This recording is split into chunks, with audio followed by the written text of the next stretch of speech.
Welcome to our podcast, Life According to Lisa. And Jim, sometimes if my microphone works, I don't know because we've been having a problem today. So I hope this is coming out loud and clear. It's loud and clear. To America and all the ships at sea. Today's episode is called The 5 Shows We'd Save. The shows we'd watch forever, over and over again. So let's say a mysterious television genie appears. I hope it's Barbara Eden. You would. Now, every television show ever made is going to disappear forever. But you can only save 5, the 5 you want to keep alive. So what survives? If all television disappeared tomorrow and you could only save 5 shows, what would they be? Name them now. I have to name mine? Not you. Everyone listening. What are you thinking? Right now you're thinking 1, 2, 3, 4, 5. What's the first one? The Munsters popped into my head, but that's not on my list. So, ixnay. My number 1 would be I Love Lucy. Yes. It can't go away. Right. That's my number 1. What's your number 1? My number 1 is The Sopranos, obviously. Obviously. That's my number 1 through 5. I could get rid of all of the rest and just watch that, but Sopranos number 1. All right. You know what my number 2 is? What's number 2, Lisa? Bewitched. Because she's a good witch. I love Bewitched. I can watch it over. Either Darren. Doesn't matter. We used to go out and buy ice cream and sit in the parking lot and eat ice cream and watch Bewitched on Lisa's phone. Yes. That's how much we like Bewitched. Yes. We had a choice of all the TV shows in the world and we watched Bewitched instead. It's funny. And right. I'm like, oh, I remember this one. Oh, I remember this one. And it just makes me happy. I personally only like the ones with the first Darren, but that's another story. I'll watch both Darrens. It doesn't matter. All right. What's your second one? My second one is Justified. Oh, I know. You watch that a lot. I like Justified because I'm a big Elmore Leonard fan, and I love that show. It's a Western that's made in contemporary time, which a lot of people picked up on, like with Yellowstone and Dutton Ranch and other shows. They're trying to make a current day Western. All right. My number 3. What's your number 3? I'm ready. Da-da-dum. Dum da-dum da-dum. I'll give you a hint. Dum da-dum dum da-dum. Owatagusayam. Drop the glove, Oscar. Drop the glove, Oscar. The Odd Couple. Yes, very good. That describes our marriage. See, I like to sit around in a dirty sweatshirt eating a sandwich, and Lisa's vacuuming in a tuxedo. So that's who we are. What is your number 3? My number 3 is Deadwood. And I can't say any of the dialogue from Deadwood because this is a family podcast. Yes, they say very bad words. Especially if you live in San Francisco, but that's another story. Yes, so if you know the show, you know what I'm talking about. All right, moving on to number 4. With another place with a lot of dirty words. Really? My number 4 is The Mary Tyler Moore Show. Yes, Mary Tyler Moore. Lisa loves Mary Tyler Moore. Very good. I feel like sometimes I'm a little bit Lucy Ricardo, a little bit Mary Tyler Moore, and a little bit Bewitched. Yep, that's a nice combo. Right? Yes, not too very, bad. Very true. What's your number 4? My number 4 is the classic 39, The Honeymooners. Ah, The Honeymooners. I had that on my list. And I only did that because I had to drop it. I only love it because I love Lisa and she's a blabbermouth. Yeah. You don't want to fight with me. I don't. All right. So now for my 5, I was very confused and I went back and forth, so I really don't know. Yes, you have 2. I know I have to pick one. Yes. And I know the one you should pick. You know the one I should pick? Yes. But say the 2 that you were choosing between. All right. So the last 2 on my list. Now listen, my list was very long, but to pick 5, it's very hard. See if you could do it. Right now, write down 5 shows that you would save. And that's the only, like the Desert Island. When you could only bring one album to play forever. This is 5 TV shows that you could watch for the rest of your life. That's it. Nothing else exists. And realize if you say a stupid one, we're going to mock you unmercifully, just so you know. Put it in the comments. What are your 5 shows that you would save? Right. All right.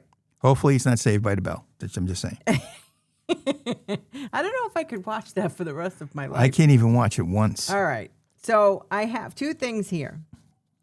And thank you for being a friend. the Golden Girls, come on. They're great. The stories are great. You could watch it over and over and it doesn't matter. You still laugh. I have to switch on a TV. I switch from the Fire Stick to the regular TV, and whenever I switch, it always goes to the Golden Girls. For some reason, it always finds them. And Lisa says, "Oh, don't turn it off. Let's watch the rest of it."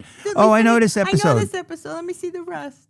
But the other half is Star Trek. Yes, I don't think you want to watch Star Trek, Lisa. But I love Star Your Trek. idea of Star Trek is your fondness for Star Trek is much in your mind as it is in real life. Because the last time I put on Star Trek: The Next Generation, which you said you loved when we were going over, I put it on. He says, "What are we watching this for?" I wasn't in the mood. You got to be in the mood. If it's one of the top 5 shows, you don't have to be in the mood. Golden Girls it is. It's the Golden Girls. So my top 5 is I Love Lucy, Bewitched, The Odd Couple, Mary Tyler Moore Show, and Golden Girls. And I as I always do, like we said when we go to the restaurant and I change it the last minute. Here we go. I told Lisa Bonanza, but then I decided at the end I changed it. And I changed it to one of the best shows ever made. Doesn't get the credit, and I don't care what anybody says. And you know what that show is? The Love Boat. You changed to The Love Boat just every single time we go to the restaurant. Exciting and new. He orders something, then I order it, and then he switches it up. And he just switched it up right now. I want The Love Boat now. For you. Get set for adventure. I feel like I'm screaming. That's because the mics are messed up. I don't know what they did. I think they had a couple of monkeys came in. Somebody came in and jumped the line. So we don't know who's who. Somebody was playing They around moved all the things around. All right. So you picked The Love Boat. The Love Boat. Yes. The Love Boat is such a good choice. Yes. When we got this other channel, a streaming channel. I think it's called Tubi maybe. I forget which one it was. But anyway, it had all these old shows on it. And we could pick any show we wanted from the 50s, 60s, 70s, 80s, 90s, the 2000s. All of the shows were there, right? And what are the 2 shows we end up watching? The Odd Couple and The Love Boat. Yes, The Love Boat. The Love Boat's great because we get to see all the guest stars. And right. They have to. Oh, look at that one. And it's just fun stories. Yes. It just makes you feel good. And the juxtaposition of the different types of people and who they were. It's amazing. You had, Fred Rogers and, not Fred Rogers, Fred Astaire and Ginger Rogers. Fred Rogers actually is, I never thought of that, but maybe they combined Fred Astaire and Ginger Rogers into Fred Rogers. Nice. I don't know. Anyway, they'd have Ginger Rogers and they'd have Bert Convy from Card Sharks and they'd have Pamela Sue Martin or Susan Day or one of the ingenues of the day, and they would be in the mix. And they'd all have 3 separate stories, and somehow one of them had to be involved in a romantic way with one of the crew. Right. Now, that's kind of exhausting and kind of promiscuous if you think about it. I mean, the doctor, didn't they have STDs in those days? I mean, come on. Well, he was able to give himself a shot if you needed to. He'd look like he's doing acupuncture. You kidding me? I mean, and Isaac was always, bopping and hopping around. Salad. All right. So, out of my 5, I wanted to ask you a question. I want to ask you a question. Why isn't there any dramas on your list? It's only comedies. Oh, my God. You know what? You know why? No, why? Because I'm just done with drama. There's so much drama everywhere, and I just want to laugh for the rest of my life. No, you just want to bring the drama. You don't want to live in anybody else's drama. I don't want anybody else. You bring the drama. So give me the comedy because I don't have any of that. Correct. Me, personally, I'm a happy person. So I don't need comedy. But they do have a lot of good things, the 5 shows I picked. I mean, of course, it has humor, and there's warmth and friendship. And then there's found family, and it's just comfort shows, right? Characters that I want to spend time with, and they all have strong casts. Look at yours. Right. Well, my shows always have a lot of conflict and drama, and actually... Strong dialogue. I think they have a lot of realism, even The Honeymooners, for that matter. Now, you would say The Love Boat doesn't have a lot of realism. It actually does, because we've been on a cruise, and we know what it's like. We've been on many cruises. The rooms are not that big. Yes, and it's really not the same at all. And you're not sitting next to George Hamilton. I mean, if you're getting a suntan and you're next to George Hamilton, you say, "I'll never get a suntan like that. I'm going to go to the bar." I don't even think people dress up anymore. No, it's crazy. When we used to go, we had super dress up days, and you wore a gown, and you got really. I don't see that now. Well, the last cruise, you could see things online when people, The last cruise we went on, we decided not to even go to the dining room where you had your own table. We went to different restaurants because they offered you the option of going. We went to the steakhouse. Well, we went to all the different restaurants. We ate in several different ones: the Italian restaurant, the Chinese Yes, restaurant, true. the French restaurant. And some of them were great, some of them not so much. We tried it out. Right. But the first time we went and we met all these people, and we were the youngest couple by a mile Yes. because it was in September, right? So we that was the cruise that went up to Canada. went to Canada and New England and stuff. So we went in, and all That these. was a princess cruise. Yes, and we had just gotten married, right? So we were sitting around a table, and everybody's It wasn't a honeymoon, though. No. So everybody's getting introduced, and oh yeah, we've been married 40 years, and the guys we've been married 35 years, No. and we've been married 50 years. It was 50 and up. All Right, of them. right, and then they kept us and go, yeah, we've been married 50 months. So it was a lot, and they were a lot of fun for old people. We liked it, and now we're old too, so maybe we'll be the fun old people when we go to the cruise. Who knows? So, Well, what does my list reveal about me? I'm going to ask you that question. well, If it just you don't know me, you just know my top 5 shows. right. Well, you have 2 different strains in you. All of them have a strong woman character, right? Every single one of them has a strong woman. Just like the book I wrote. Correct, just like the Brooklyn Witch. And most of them have a strong woman character who has a good friend or a relative that they're always with and hanging out, right? Mm-hmm. Now, the only one that's different is the Odd Couple, because the only women characters in there are Myrna Turner and the Pigeon Sisters. and the doctor that Oscar dated for like 2 seasons, and I never remember who she is. Mm-hmm. She was like a doctor. And we're saying, why is she with Oscar Madison? That doesn't make any sense. Right. But whatever. She loved him. I guess. At the time. Right. The reason why I picked The Odd Couple, because they have the best lines. Well, one of the... And I use lines from The Odd Couple in daily life. Yeah, all the time. And we, just like I use lines from The Sopranos all the time. But I think what our affection for some of these shows, like The Honeymooners, I Love Lucy, even Cheers and some of the other shows, is because the way television used to be, there were the 3 main networks, and then you had Channel 5 and Channel 11. So when the news came on at 11 o'clock at night, and you really didn't want to go to bed, okay? And you didn't want to watch the news. And you didn't want to watch the news. You hate the news. So you said, all right, let me put on what's on Channel 5 or Channel 11. And it was always one of these shows. It was always The Odd Couple. The Honeymooners were always on Channel 11 at 11 o'clock, religiously for like, I don't know how many years. And if it wasn't on at 11, it was on at 11:30. It was on at night. Plus, when I used to bartend Right. at 11, when I worked nights, at 11 o'clock, I just put Channel 11 on, and everybody would say all the lines from the show. Right, exactly. And they're classic. So, but what happens is we have a lot of affections for those shows because we watch them over and over again. When they then as time developed, Cheers got in that slot, and Seinfeld got in that slot, Right. and Friends got in that slot, and they started to but now with the diffusion of streaming services, that whole audience no longer exists. That's what killed late night, is killing late night. Why late night is dead already. It's a zombie, actually. But Because not everyone is turning their TV on to watch Johnny Carson. Yeah. And there's not 25, 30 million people watching. It's a very niche audience, 2 million tops. People are watching all different things from Right. every different streaming service. You have no idea. Right. So if you can stream a Netflix or a Paramount or And you watch Hulu, it when you feel like watching it? yes, and as many as you want, and you get into a show and you can. It's not like you had to hurry up home to catch a show. Right. Like back in the 90s, you had to hurry home to watch a show. Right. And you didn't want to miss them. So I mean, unless you used your VCR, but, so I think sometimes you wanted to watch it live so with everybody else. Right. But I think that's going to hurt the some of these newer shows, like, for instance, The Big Bang Theory, right? Very popular show, top of the line.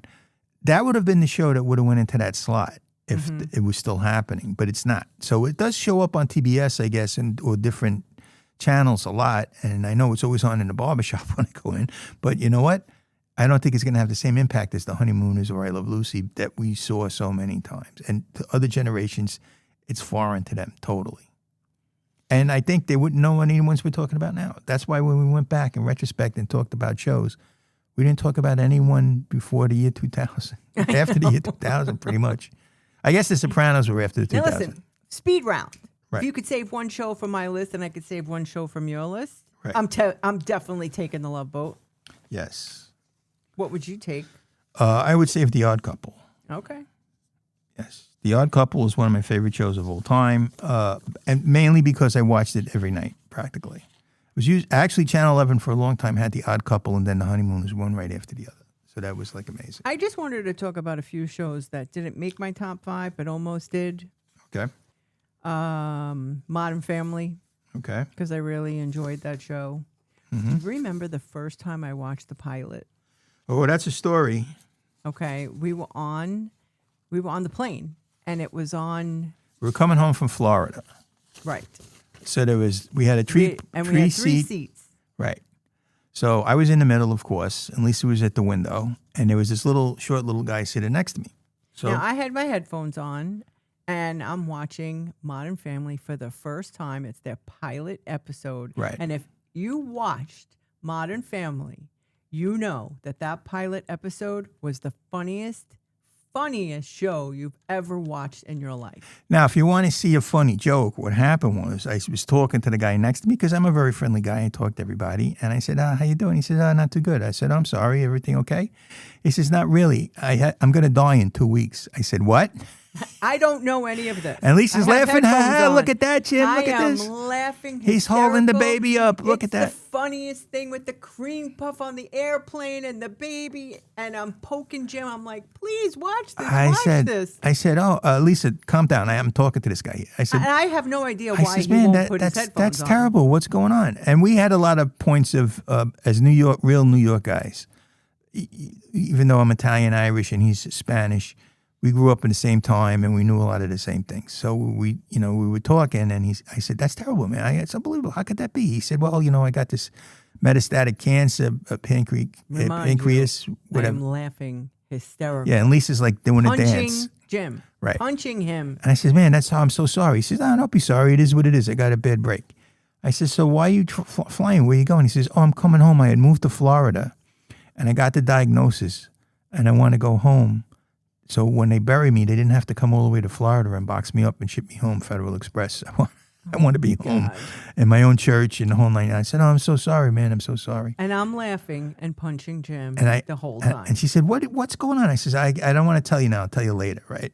So as we're getting off the thing, they had given you complimentary headphones, right? So the guy took the headphones off. He threw them on the seat. He says, "I don't need them. Leave them for the next guy." And he walks away. And Lisa goes, You forgot your headphones. I said, "Lisa, shut up. Just get the carry on. Let's go." He's like, he doesn't need his headphones. Yes. So what was that story? He doesn't tell me till after. So that's always associated with me with Modern Family. I think of people dying of cancer. Okay. So that's why I don't particularly care for that show. So it's not on the list. But I did have another thing on my list. Okay. The Muppet Show. Yes. I love The Muppet Show. And they had special guests, and they sang, and they did things. So I'm kind of like, that was so close. And then, of course, maybe one of like a period piece like Downton Abbey or Gilded Age. Right. And The Twilight Zone. That was very hard not to get on the list. It was really close to my top 5. It's very hard to pick only 5. Yes, it is very hard to pick 5. Right. I mean, you have other ones that didn't make the list. Yeah, I mean, I actually like Star Trek, and I enjoyed that. But I'm heavy on detective shows and westerns. Okay, that's who I am. I love The Rifleman. I love Gunsmoke. Bosch is one of my favorites. I'm surprised you didn't have Bosch on your list. Yeah, Bosch is up there, but I like Bosch, but I think they didn't do it exactly the way I would have done it. So, but it's a really good show. It almost made the list. And I love the Untouchables. I like a new show, Ted Lasso. Both Lisa and I both like a lot. Yeah, we really like that. And the reason why I don't think it's gotten the publicity that it should have is because it's on a streaming service, an obscure one. Not obscure, but Apple, not everybody's got. So it's not on like Netflix. So most people haven't seen it, but it's really, really good. You would have to pay for Apple and you pay for Netflix and pay for all right. the other It's got things. It won a lot of awards. So I guess eventually it's going to dribble out to the other ones. But the actual show that I said to Lisa I might want to have on the desert island that we're stuck on. Oh, right. Remember, we're on a desert island. Correct. But we have to make sure I guess there's a plug to get internet. Yeah. So you could stream. Or yeah, I don't know how we're watching TV. Are they all going to be on VCR? How are we going to get electricity? Well, you know what the thing is? If we had to do that and we could have to just act it out. charades of the all five these shows, the shows that we said, we could act them out actually because we know so much. We could actually act them out. But the show that I thought if of, I had Frederick, you would know fuselage. Exactly. Okay. The show that I said as an out of the box one is Next Level Chef. I said I want to watch that, Lisa, because they take all these weird combinations. Now, wait a minute. Let me ask you a question. If we're on the island, yes, and I have 5 and you have 5, does that mean we have 10? Yes, unless we're on 2 separate islands. We can't be on 2 separate islands, right? Because Lisa, you got to cook. Yeah, well, I need food. You have to make sure. I can't be by myself. Right. Lisa will get tired of spaghetti and olives. I don't cook. He makes fun of me because I said, I'll cook for you during tax season. And I made him spaghetti and olives. Over and over again. But I would like Next Level Chef because they get all these weird ingredients and they make stuff. So like we're in the basement of Next Level Chef and we say, okay, I got seaweed and a seagull egg and a mollusk and I'm going to put that all together and make a gourmet meal. Yeah, a Michelin level meal, So I need that inspiration. All right. So that's good that you took a food show. Yes. I approve. I approve on the Next Level Because you're Chef. going to get tired of the coconut soup that we're going to have every night. I mean, there's things that I would love to watch, but just not forever. Right. Like the CW shows. I enjoyed all of those shows. Right. And they were good. Like the superhero shows were fun. The first time you watched them, you can't watch them over and over again because once the plot line. Smallville. Yes. Supergirl. The Flash. I mean, they were great the first time. The Legion time. of, what was it? Legion of Tomorrow, I think it was. I forget. But those were all good, but some of the shows that you can't watch, like I said to Lisa. Like This Is Us. Yes. I loved watching it when it was on. I didn't care for it that much, but I indulged you. I enjoyed it. Okay, thanks. I enjoyed it, but I'm not going to watch it again. I said, yes, we would make a trade. I said, Lisa, we're going to watch It's not like This a record Is Us. that I'm going to play over and over. Right. We'll watch This Is Us, and then we're going to watch Sons of Anarchy. Okay. It kind of, that's how it went. Exactly. That's how it goes, actually. So. Or we would watch Sons of Anarchy and then play it nice with This Is Us after. Right. So some of the shows. I could get over the screwdriver in the ear. Yes. Some of the shows that we like and are very popular and we think of fondly with nostalgia, I think don't work anymore for me personally. So I can't watch them, like Cheers. Right. Cheers was okay, but it's dated. I don't get it. I mean, and I have a lot of experience hanging out in bars, and that's not how bars are, actually. So I didn't really enjoy. I sort of looked at it and I said, this is not true. What a bar is. And they made it very attractive. But it was funny, and I liked all the personalities that were in there. Yes, but where are all of the press people that are in the bar? Where is the guy that tells you the same story every time you come in? Yeah.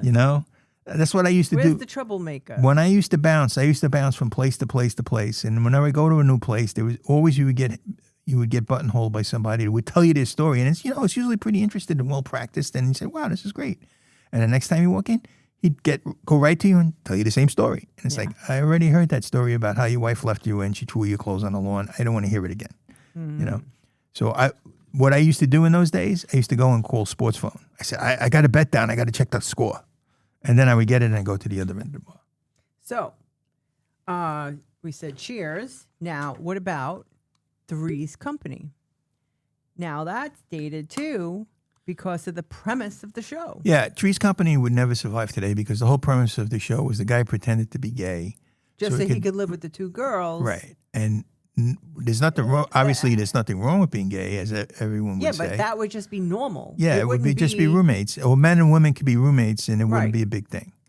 Right. And they didn't have to hide from their landlord. Like Right. the whole premise of the show is dated. Right. If the landlord tried to not let you have a male roommate, he would catch a court case that he would owe $1 million. They'd own your house. Correct. So that whole They premise would have their own house instead of having to rent. exactly.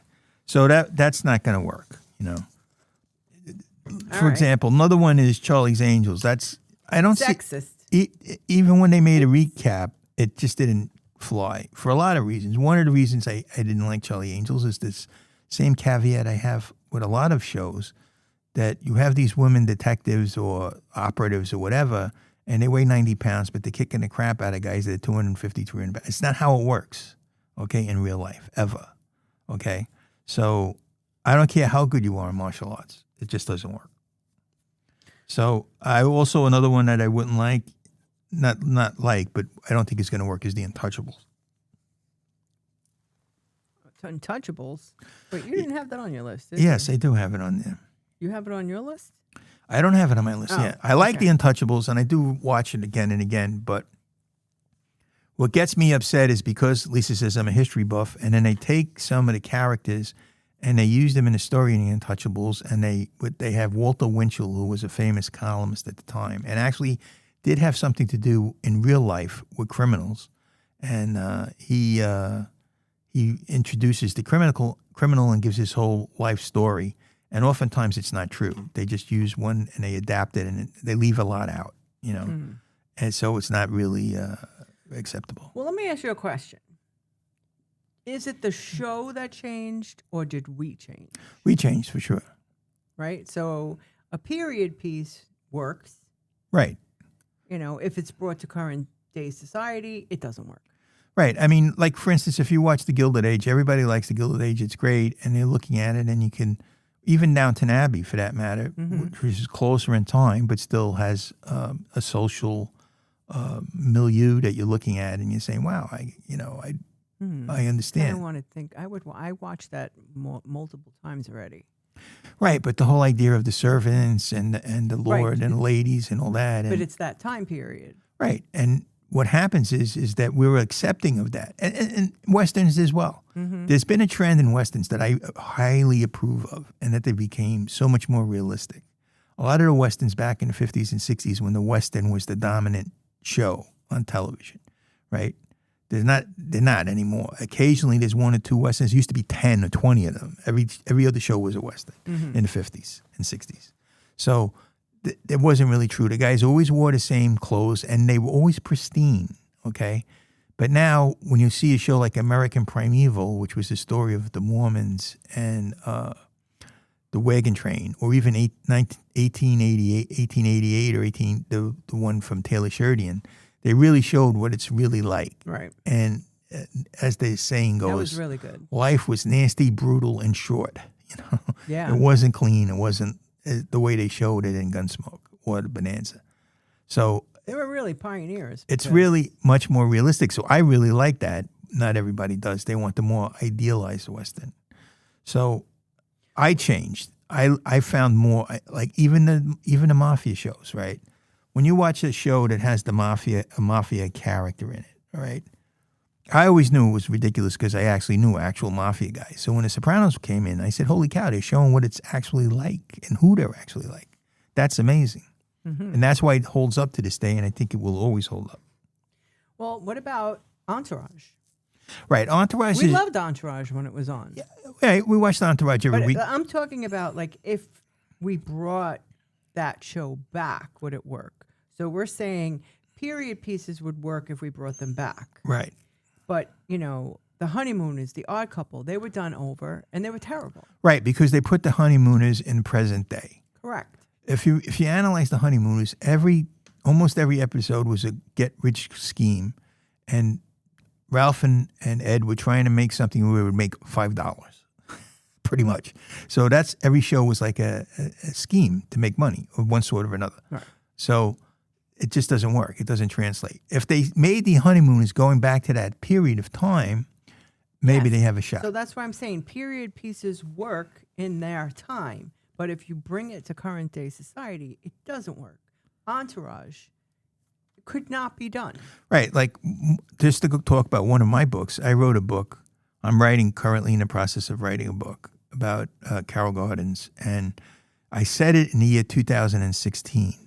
Why did I do that? Because from 2016 to 2026, everything's totally different. Right. That was a quick change for 10 years. Yes. But, like, for instance, there was still a heavy neighborhood presence of the people that lived there before, and they were still around, not so much now at all.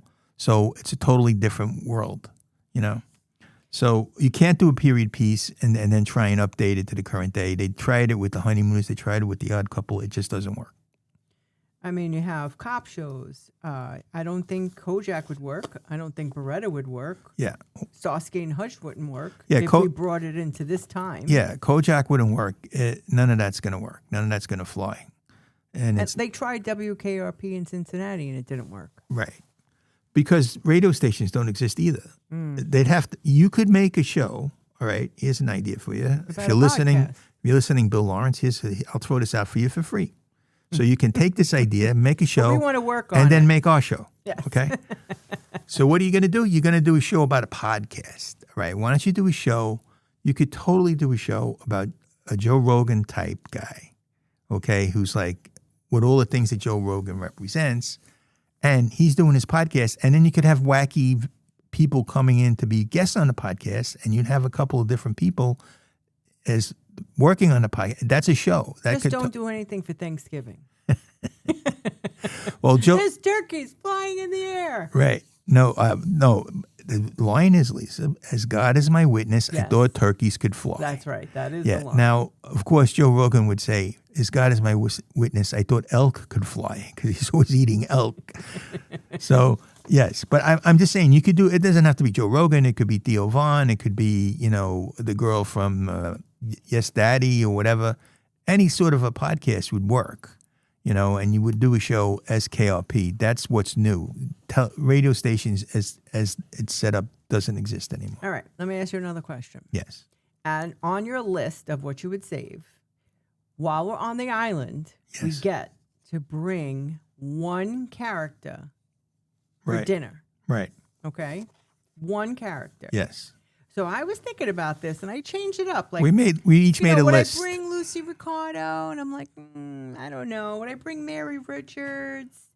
Samantha Stevens was up there. Especially if she's a witch, that means I could get stuff.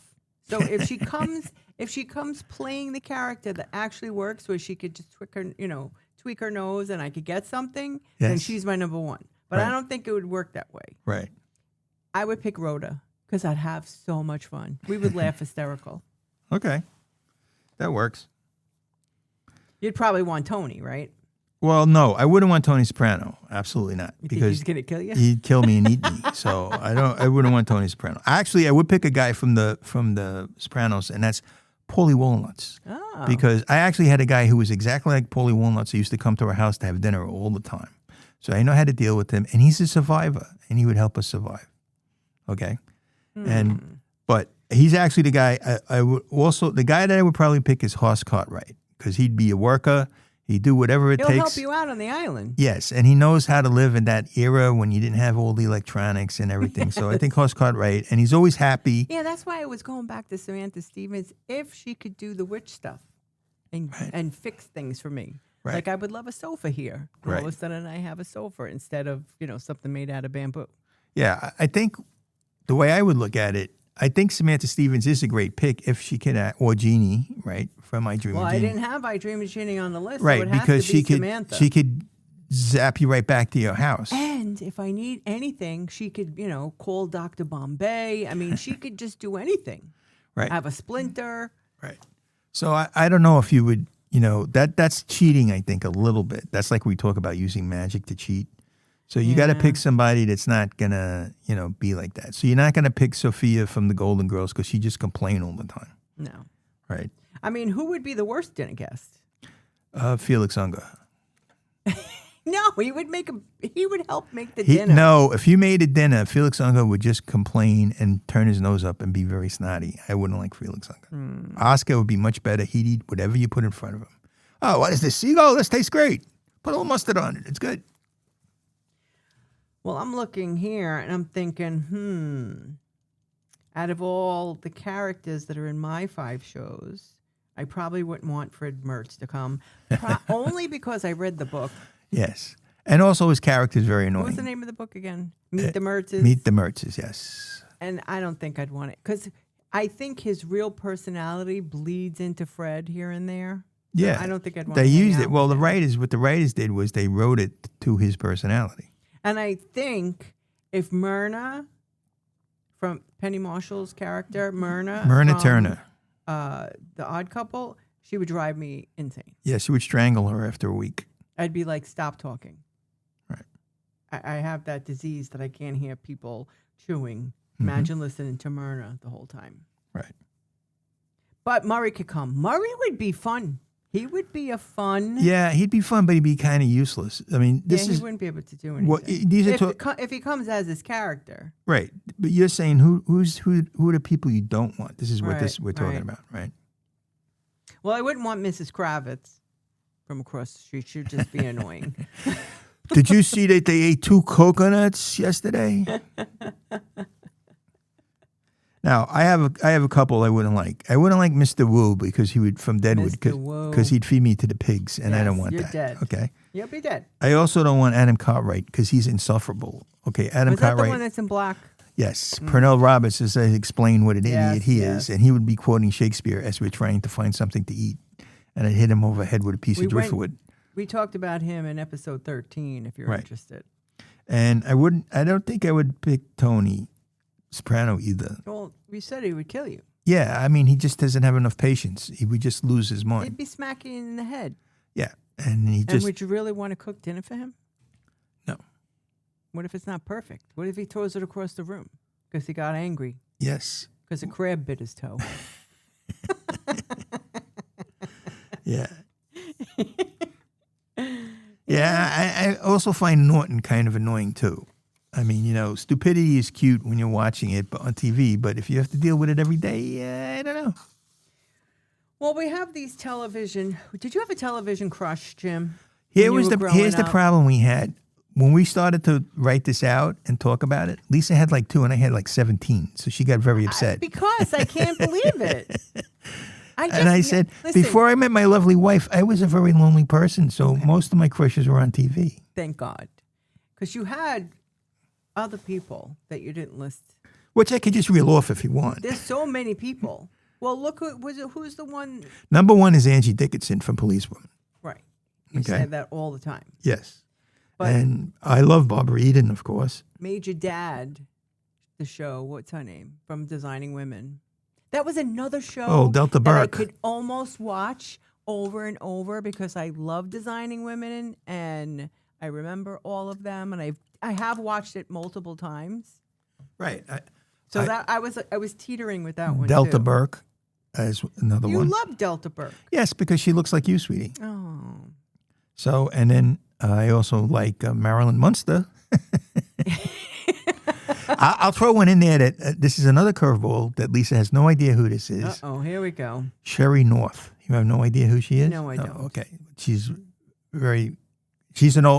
She's from the 50s and 60s, not so much.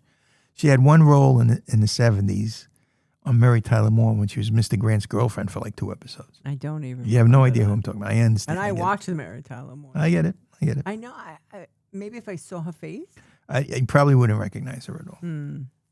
I mean, everybody knows I had David Cassidy poster on my wall in my bedroom from the Partridge Family. Everybody loved David Cassidy. Right. And I really didn't have, a lot of crushes. I'm not that person that goes to a concert. Oh my God, I want to touch you. Come on. I'm not that person. Wasn't Horshack from Malcolm Mercado one of your faves? So I really don't. When I see movie stars or anything, it doesn't really faze me because they're just people. It was never my thing to be like, can I have your autograph? Yeah, I feel the same way. I could care less. I really don't feel. If I see you and you're nice, like when I was on the line on 57th Street, there was a croissant place, and I was online, and now I just blanked what his name is. Who's the guy from the Cars? Rick Osei. Yes. Was standing in front of me and he turned around and went, hi. And he went, hi. Like, I'm very New York when it comes to seeing people. I'll say hi, but I'm not going to, track you down. One person I did.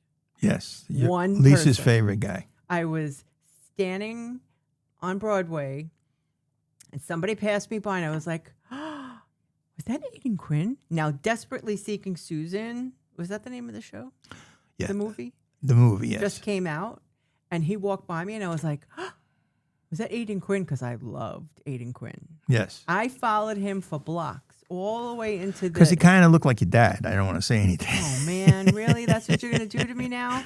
So I followed him for blocks. And then he went into the conservatory restaurant, and I followed him all along the windows. And then he stopped and he looked at me, and I was like, "Can I have one picture?" Now I had my camera body around my neck because I was a photography minor in college, and he came out to take a picture while he was chewing on a carrot. And I ran back to school into the dark room, developed the film, and had this picture of him chewing on a carrot. Right. I mean, even in the store, we had some celebrities come in. Like we had Mimi from Drew Carey came in, and she looked totally different than she did on TV. But one time, Bjork came in, and she gave Lisa her ID with all these consonants. And I said, "Wait a minute. What happened was, everybody, you can't just ring up $1,000 and say, 'Sure, I'll take your credit card.'" Right. I asked if she had ID, and she said she didn't, but she can spell her last name. Right. Now, if anybody could say 17 consonants in a row quickly on the dime, right, I'll believe you. I said, if you have a dress with feathers in it in the car, that's also, we'd accept that. But Bjork came in, and then we had Michael Shannon. We already told the story about what a jerk he was. That's another show. And then then Practical Magic came out, and then I loved Aiden Quinn again. Then we watched Elementary, and I loved him again. He was good. So I feel like he's my guy. Right. So I don't need to have the 1,700 you have. I don't have 1,700. I said 17. 1,700 is a little excessive. I didn't even mention Joey Hedden. That's another whole story. There's going to be a million of them. I know you. Okay.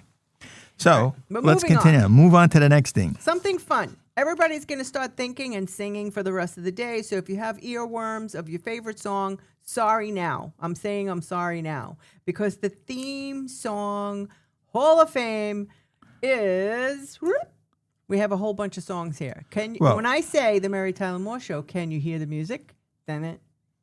Can you see the lady see Mary Tyler Moore throwing a hat in the air, and the lady with the glasses in the background?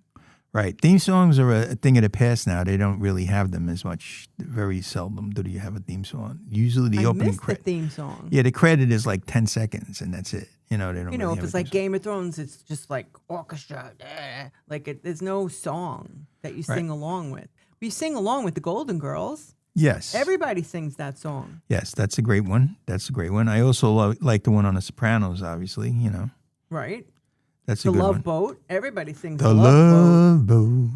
Mm-hmm. Happy Exciting Days. and Happy new. Days. Everybody knows Happy Days. Da, da, da, da, da. Even Cheers. Da, da, da, da, da. And The Muppet Show. Da, da, da, Hawaii da, Five-O. da, da, da, da, da. We used to play around when that was Da, on. da, da, da, da, da, da, Yeah. da. Okay. And Everybody also, knows how to sing that Beretta song. the Beretta one is an oddball one that Keep Sammy your Davis eye Jr. sang, keep your eye on the sparrow. Don't do the crime if you can't do the time. That's right. That was a very... Don't do it. Right.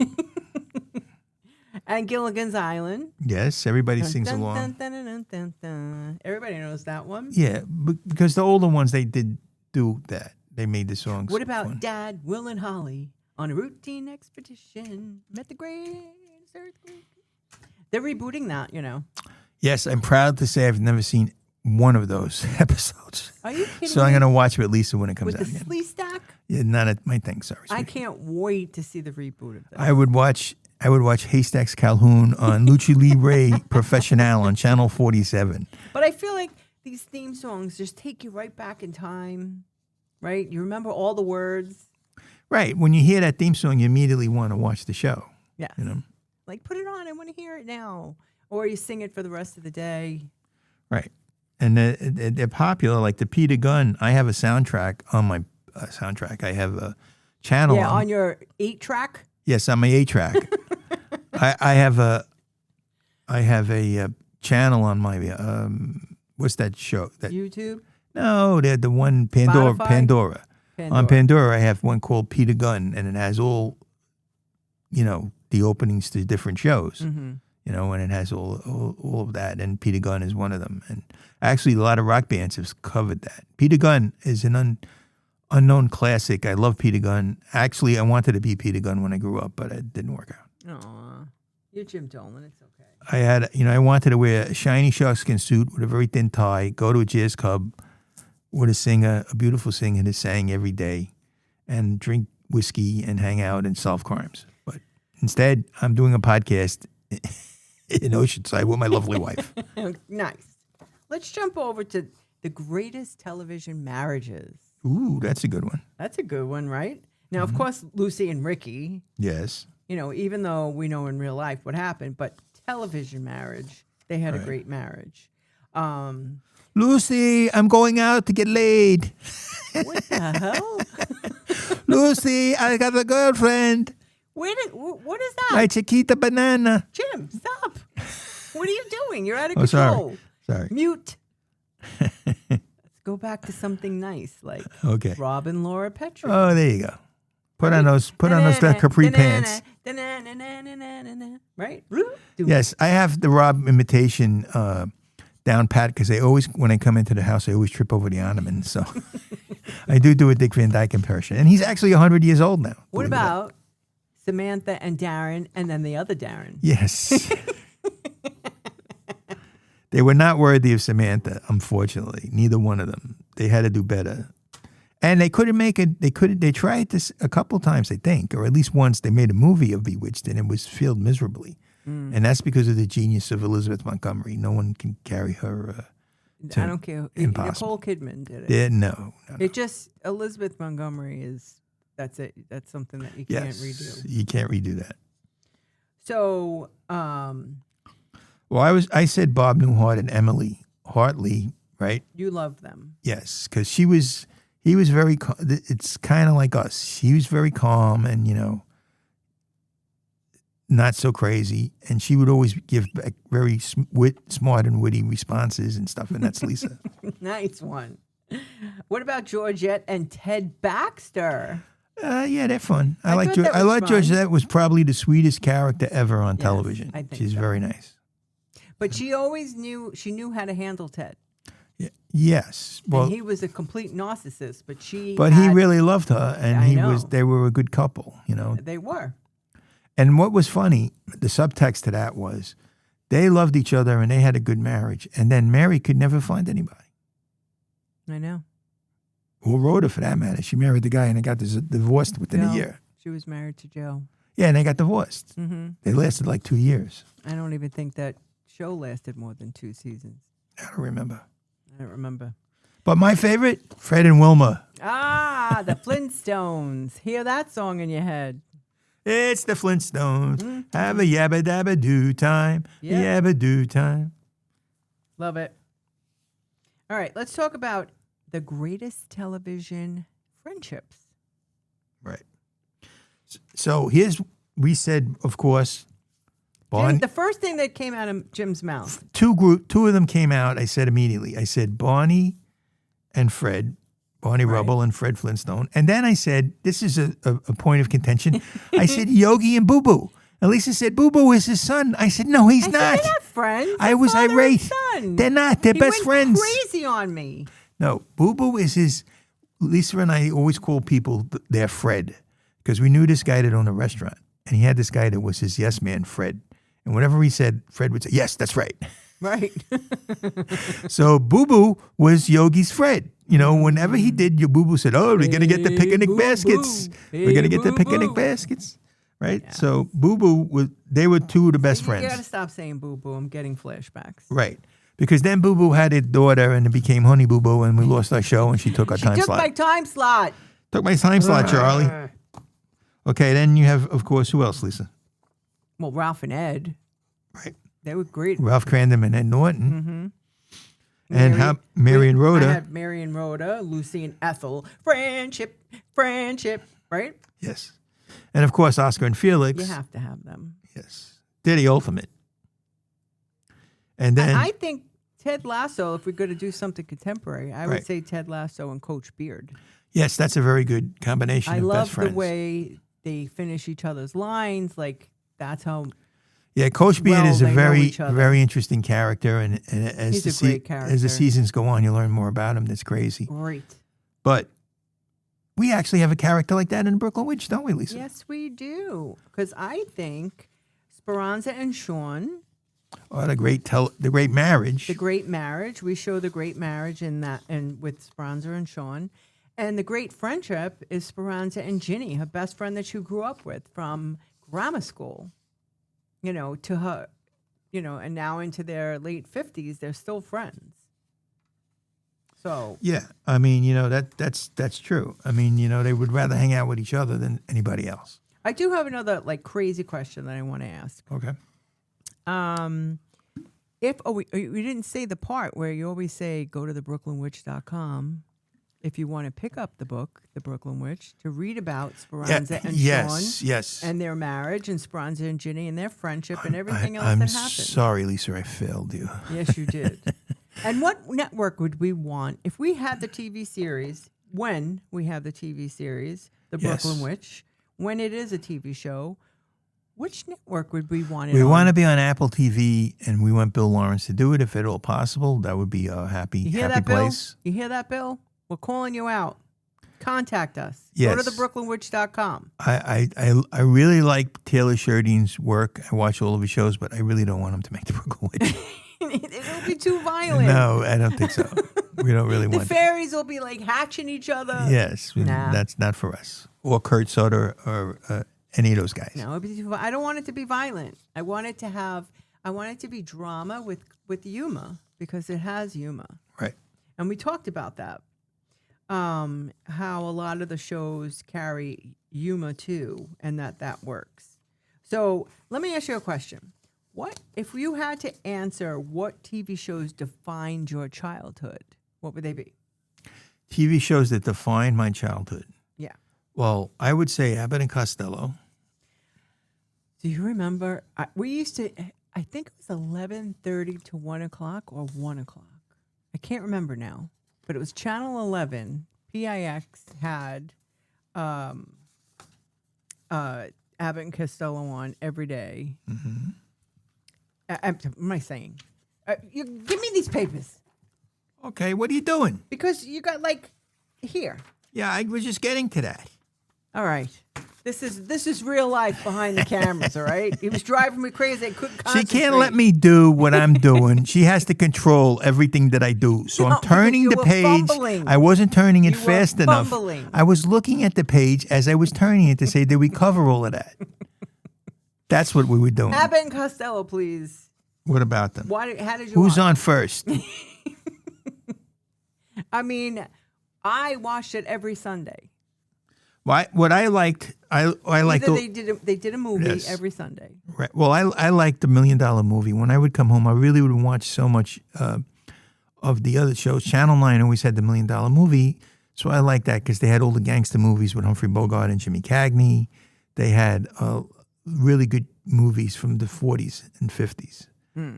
Mainly the 40s, actually. But I will admit, I saw Jason and the Argonauts about 25, 30 times at least, because they seemed to show it every week. And that was a show when the guy that did Claymation, the same guy did King Kong, it was an early form of special effects. And it had everything I liked. It had Greek myths. It had all of that. It was really good. Mm-hmm. So I enjoyed the $1 Million Movie. That was my favorite. And then I enjoyed the Untouchables and the Rifleman. That was always on. They had that on repeat at the time. I mean, if we were homesick and you stayed home from school, right, you had the best television. Right, they had shows for kids. Because it wasn't for kids. It was I Love Lucy. It was Bewitched. I Dream of Genie. It was The Munsters. Well, they count the program against the soap opera. So your mother wanted to watch the soap opera, but if they wanted the kids, they wanted. But even in the early mornings. Like 9 o'clock, 9:30, 10 o'clock, you got to watch the Lucy Show. I mean, not the Lucy Show. I Love Lucy. On the weekends, you got to watch your cartoons and David and Goliath. Yeah, but they even did cartoons and Bugs Bunny. They actually did cartoons during the week too, early. And then it changed to game shows. This is before it changed to game shows in the morning. Right. So all the repeated shows in syndication were I Dream of Genie, Bewitched, The Munsters, F Troop. All of those shows. Right. So that's what I grew up on there. And then after school, you watch the ABC Afternoon Special. And then later on, when I was older, it was The Odd Couple, The Honeymooners, The Twilight Zone. Because when I was younger, The Twilight Zone scared me. Right. And there was some Thriller. There was other things that scared me. But when I was younger, that's what I would. And Bugs Bunny is my favorite cartoon of all time. Yes. So I'm sorry. I know all of them. That's how I learned classical music. Right. That I played on the piano. True. So that kind of shaped my childhood. Very true. Well, I mean, that's what shaped us because television was different than it is now. Now everything you couldn't wait to watch a show. Right. You got excited that something was on. And so like you couldn't wait to watch The Rifleman. There's nothing like watching 30 people get shot in like 5 minutes. It's great. Yeah, but you said there was something about the vinyl over the TV. Oh, that's the whole story, Lisa. On a Sunday night, we would have a big Italian dinner over my grandmother's house. So the whole family came, all the cousins, and she'd make everything, the pasta, the salad, the pork, loin, the stuffed mushrooms, the salad, and then the dessert, the cannolis. When everybody was stuffed, we would adjourn to the TV room, and she had a new television, right? She had two televisions. She had a color television, and she had a green vinyl cover on that only came off on Sunday. And she would watch Lawrence Welk, Mutual of Omaha's Wild Kingdom, which I loved, and Wonderful World of Disney, and Bonanza. Wow. That's what we watched. Okay? I remember Sundays watching The Wonderful World of Disney. I loved Mutual of Omaha's Wild Kingdom. That was a great show. That Marlon Perkins and Jim Fowler. And Jim Fowler used to go on the Tonight Show and bring the animals, but Marlon Perkins would be drunk. When you watch them later, it's amazing. But it was really good. All right, emergency. A sixth show. The genie came back. Okay. You can save one more. What would it be? Emergency with Julie London. Another crush. Randolph Mantoot. Nice. Kevin Tage. And Bobby, what's his name? Bobby Troop, who was a very famous saxophone player, I believe. Mm-hmm. Jack Webb, just as another tangent that Jim is going to go off on. Jack Webb was a very cool guy, even though he was on Dragnet and he seemed like this really straight guy. He was big into the jazz scene, and he loved jazz. He was married to Julie London, who was a great jazz singer. If you ever have a chance to get one of her records, especially the song Black Coffee, which I love. I play every day almost when I'm making coffee in the morning. And he put a lot of famous jazz people in his shows, and Bobby Troop married Julie London after he divorced her, and he put him in the show. I thought that was pretty cool of him. For the 60s, that was pretty cool. I'm sorry. I think so. Now, I mean, I was going to go into this another section. I didn't realize where we were in time. Yeah, I think we're going to need a part 2 to this. Yeah, I think we're going to wrap it up at this point. Because I wanted to talk about how I'll leave you with this last thought, and maybe we'll pick it up in another episode. Yeah. 50 years from now, which television shows are people going to still be watching? Right. Watching it as an artifact of this time, of the year 2026, or of this last few years. What's a show that's going to be an artifact that can be rewatched? I think Ted Lasso could be a show like that because it's I think, timeless in a way. Well, all the classics, I think, definitely. Right. Any of the classics, especially the ones I picked. Yeah, I think The Gilded Age, since that's possible, was a good show that went back in time, and you could definitely watch it. I don't think, I think we talked about this about Murders in the Building, only Murders in the Building. If they left the first season and that's it, and ended it there, right. Then it could be played over. Yeah, I think Only Murders in the Building was perfect when they made it, and then they just had to have more murders in the building, and it was that's a little crazy, don't you think? I mean, Fantasy Island. Yeah, the reboot was very good, and they managed to shoehorn it in the right way because the woman who ran it in the second Fantasy Island was, I believe, the niece of Mr. Rourke. Niece or granddaughter? I don't remember. I don't think it was the granddaughter. I think she was related to him in some way. Right. And that was a very good show, and they had a good concept, and it worked. I loved it. I thought it was great. Yeah, we enjoyed it. I wish they would make more. Right. I mean, I think we'll have to go back to. This will be another episode talking about the biggest shows of the 20s. I mean, of the 2020, 2010. Right. That's another show we're going to do. 1990s, 80s. I think we're going to have to do another I think show. what you, I think. But your homework is, what would be your top 5? That's not correct. What shows would you save? Your homework is to go to Amazon and purchase The Brooklyn Witch on Amazon or thebrooklynwitch.com, where you get extra goodies from the author. Yes, you can get a And signed you get a copy. signed copy. Okay, and it's but it's also available on Amazon and Barnes and Noble and Kobo and all different that other fun places. stuff. But if you order from Lisa on the website, she's going to sign the book personalized to you, as well as And you sending get some some goodies as well. Okay, because remember, The Brooklyn Witch is something you'd really like, and get it before it becomes a TV show, because then you'll know everything that went on. I know. You could say the book was better. I think you would. All right. So, same stoop, different magic. One more time. Let's try it again. You caught me unaware. Same stoop. Different magic. See you next time. Bye-bye. Ciao.